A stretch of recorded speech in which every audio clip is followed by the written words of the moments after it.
Maybe the city needs our friend more than you think.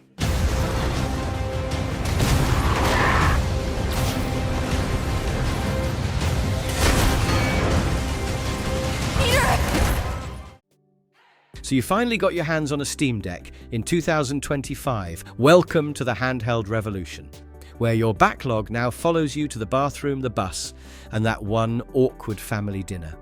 But with thousands of games at your fingertips, how do you know which ones will truly justify your deck's battery sacrifice? Don't worry, I've done the dangerous work of non-stop playing and aggressive thumb pressing to bring you the definitive list of absolute bangers. From pixelated chaos to AAA masterpieces, these are the 10 best Steam Deck games you need to be playing right this second. Ready? Let's roll.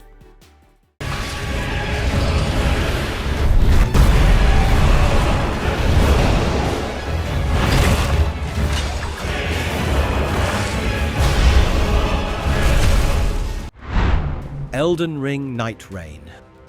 Under a sky that never quite sees dawn, you'll charge into a realm where the land itself morphs between runs, like a moody god flipping the terrain just to mess with your plans.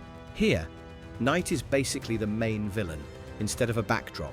You won't just be fighting corrupted beasts and colossal monstrosities. You'll be battling a sentient darkness that has more personality than some RPG protagonists. But don't worry, you're not going in solo unless you enjoy pain as a personality trait. You can squad up in 3-player co-op, which turns the experience into chaotic poetry. Each character isn't just a reskin of guy with sword either. Every hero is a cocktail of unique powers and tactical flair, and when they sync, you'll swear it's magic. Boss fights? They're nightmares sculpted by mad gods. One moment you're dodging a gravity screen, the next you're buried under a cathedral-sized pest. With each night's session reshuffling enemies, loot, and even the ground you walk on, it's like Dark Souls had a baby with a roguelike during a thunderstorm. And yes, the digital art book and mini soundtrack in the deluxe edition are basically trophies for surviving it. Scorpion, can you hold on a minute? I was in the middle of a phone call.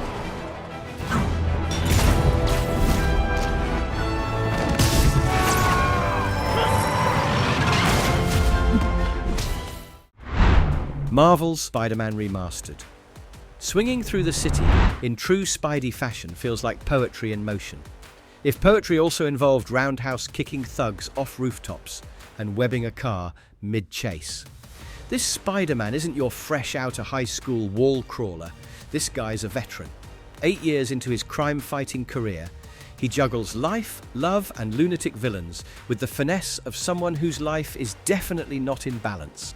The story hits hard, blending Peter's human struggles with his superhuman smackdowns as classic characters like MJ, Otto, and Miles pop in with a twist. Combat? It's an art form. You'll web yank, air launch, and throw manhole covers like you're playing jazz with your fists. The traversal is the real addiction here. Soaring between skyscrapers and dive bombing onto unsuspecting goons never gets old. And if you somehow get tired of just being awesome, The City That Never Sleeps, DLC, throws in extra chapters with more drama, brawls, and fancy suits. On PC, it's a flex. Ultra-wide monitors? Yup. Ray-traced puddles? You bet. Custom controls, unlocked frame rate, DLSS, and FSR 2.0. Love? Absolutely. This is not just a port. It's Spider-Man wearing his Sunday best with his hair slicked back and RTX cranked to 11. It threatens all who live. It threatens the gods, the weave, the very fabric of the universe itself. Baldur's Gate 3. Waking up with a tentacled parasite squatting in your skull isn't exactly how most adventures begin, but here you are, gifted, cursed, and desperately underdressed in a goblin-infested forest. What follows is less kill the dragon, and more try not to become one. You'll shape your own legend across a world where dice rolls decide destiny. Your decisions scar souls, and one wrong push might send a bard flying off a cliff. With 12 classes, 46 subclasses, and enough spells to make Hogwarts weep, every single moment feels like rolling a natural 20 in chaos. Romance? Oh, it's here. You'll date vampires, flirt with devils, and maybe accidentally fall in love with a sentient brain in a jar. And the best part, your companions have egos, traumas, and hobbies. Like murder. Combat is turn-based, but explosive, allowing you to shove, ignite, dip, or charm your way through problems. And thanks to the Divinity 4.0 engine, it's all beautifully cinematic, with over 174 hours of cutscenes reacting to your every weird decision. Whether you play as a custom hero, one of the 7 origins, or the deeply unhinged Dark Urge, you're signing up for betrayal, beauty, and brainworms, and you'll love every messed up second of it. We got lawmen in 3 different states after us. They chased us from the west, they chased us over the mountains. We'll need an extra gun. Red Dead Redemption 2. Here, you're living in 1899, and not the fancy suit version. We're talking blood on your boot, horse chase at dawn, shootouts over a spilled whiskey kind of living. You'll ride with Arthur Morgan, a gruff outlaw with a heart buried somewhere under layers of dirt and sarcasm, as he struggles to hold a crumbling gang together while America marches towards civility and ruins all the fun. What begins as a train-robbing romp quickly unravels into a Shakespearean tale of betrayal, loyalty, and whether or not to shave your beard. It's massive, it's emotional, it's got horses with testicle physics. But when you're done chasing debts and dodging Pinkertons in story mode, Red Dead Online lets you forge your own frontier life. Be a moonshiner, bounty hunter, or just a professional fish misser. And on PC, everything's dialed to absurd beauty. Tessellated trees, shimmering puddles, and sunsets so pretty you'll forget you just got mauled by a cougar. With all the upgrades from the Ultimate Edition, you're getting outfits, bonuses, rare horses, and guns that say, "I rode out of Valentine with style." Saddle up, cowboy. This one's the real deal. Diving the chilling depths of a mysterious blue hole. And when he isn't merely surviving or rummaging resources, he's often found snapping photographs, racing seahorses. Dave the Diver. One minute you're spearfishing a jellyfish with a harpoon the size of a car antenna, and the next you're plating uni rolls for a sushi critic with Gordon Ramsay's energy but SpongeBob's fashion sense. Welcome to the wonderfully bonkers double life of a mild-mannered diver who moonlights as a culinary mogul. By day, you're exploring the ever-shifting, creature-packed abyss known as the Blue Hole, dodging sharks, dodging oxygen tanks, and harvesting dinner with style. But by night, oh, it's 5-star seafood service time. You'll be slicing, dicing, plating, and panic sprinting around your restaurant as customers flood in faster than your fish tank fills up. The management side is pure chaos in the best way, while the ocean dives sneak in roguelike thrills as you risk it all for rare catches. Toss in hilarious characters, mini-games, and a soundtrack that somehow slaps harder underwater, and it's dangerously addictive. Between Godzilla cameos and crossover content, this game has more personality than a clownfish doing stand-up. Pixel meets 3D in an art style that makes every coral reef pop.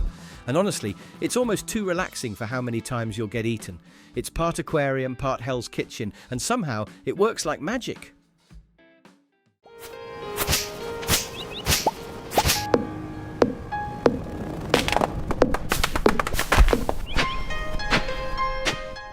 Stardew Valley.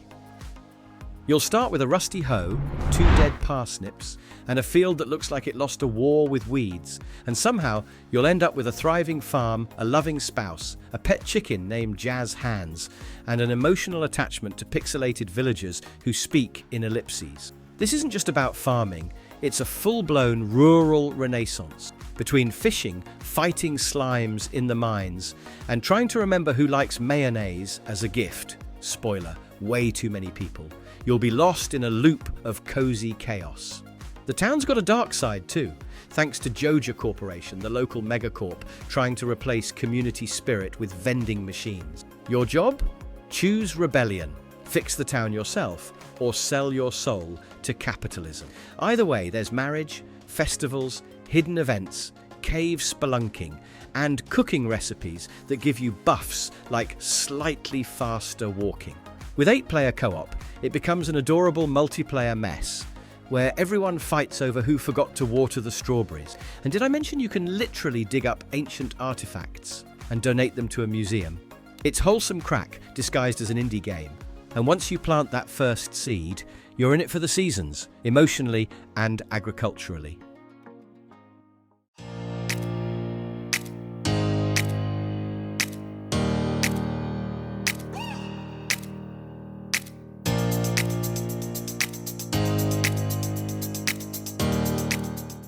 Fantasy life, the girl who steals time.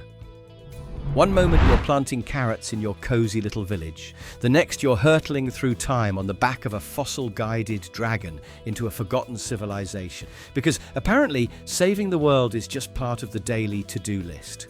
This sim is a fantasy buffet, where you don't just pick a class, you live it. Want to fish all day?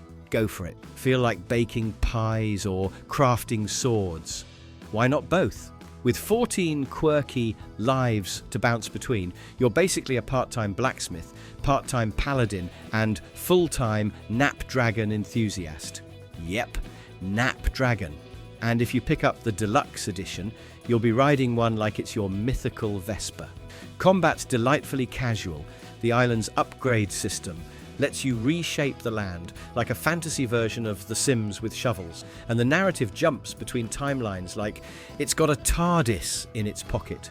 Bring some friends into the chaos. Up to 4 can join the fun, battling monsters, collecting loot, or just arguing over home decor. Whether you're unearthing ancient ruin or hosting a seafood cookout with a wizard, every moment feels handcrafted with charm. It's whimsical, weird, and way more addictive than it has any right to be.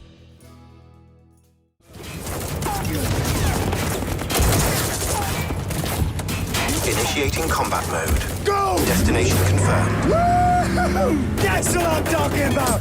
Alright, in and out, bitches! Cyberpunk 2077. In this game, you're basically just one bad decision away from becoming a legend, or a cautionary tale on a corpo billboard. Here, chrome veins and burning ambition are currency, and you'll be trading both for survival. You'll dive into Night City as a merc for hire with too many implants, not enough time, and one very persistent digital rock star squatting in your skull.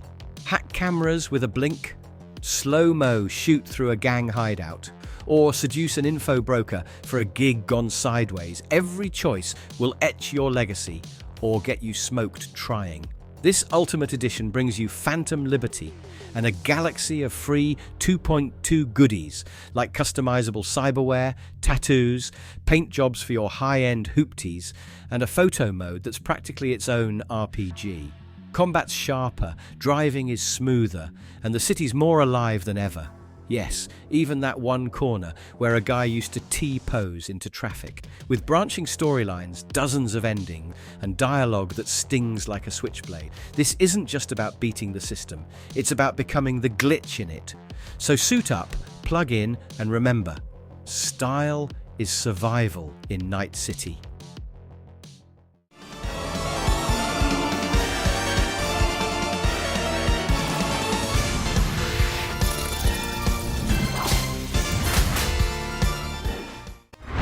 Survivors. It starts simple. You walk, you shoot automatically, you survive, but blink twice, and suddenly the screen looks like a haunted slot machine exploded, and you're weaving through a pixel tsunami of undead, skeletons, werewolves, and things that definitely didn't graduate from monster school. You are the bullet hell now. In this 30-minute dance with death, your job is to stay alive while upgrading like a caffeinated mad scientist. Garlic aura? Got it.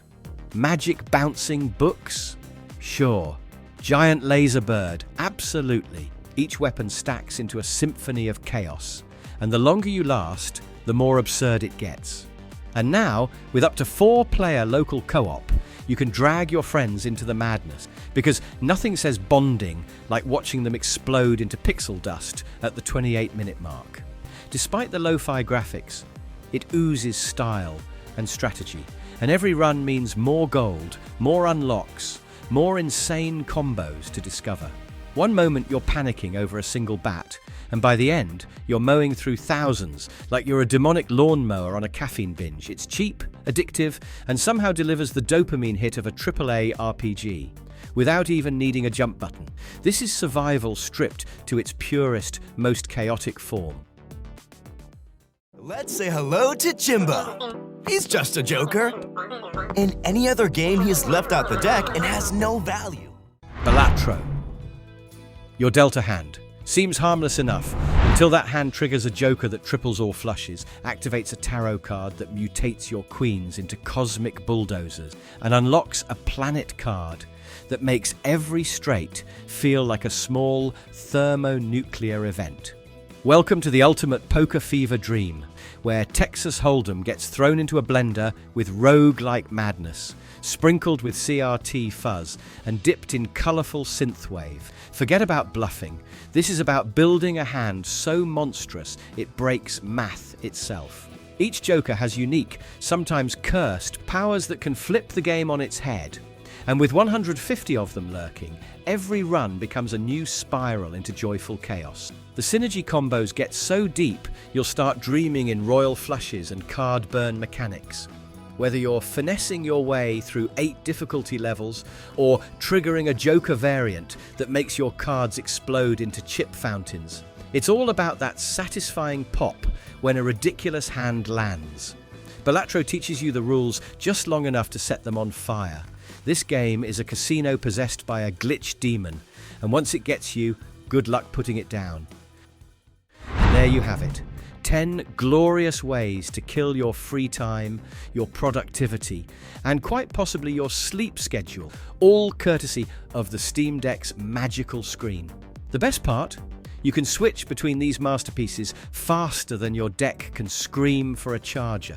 Got a favourite we missed? Or a hidden gem that eats your soul in the best way possible? Drop it in the comments, hit that like button, and don't forget to subscribe for more handheld chaos.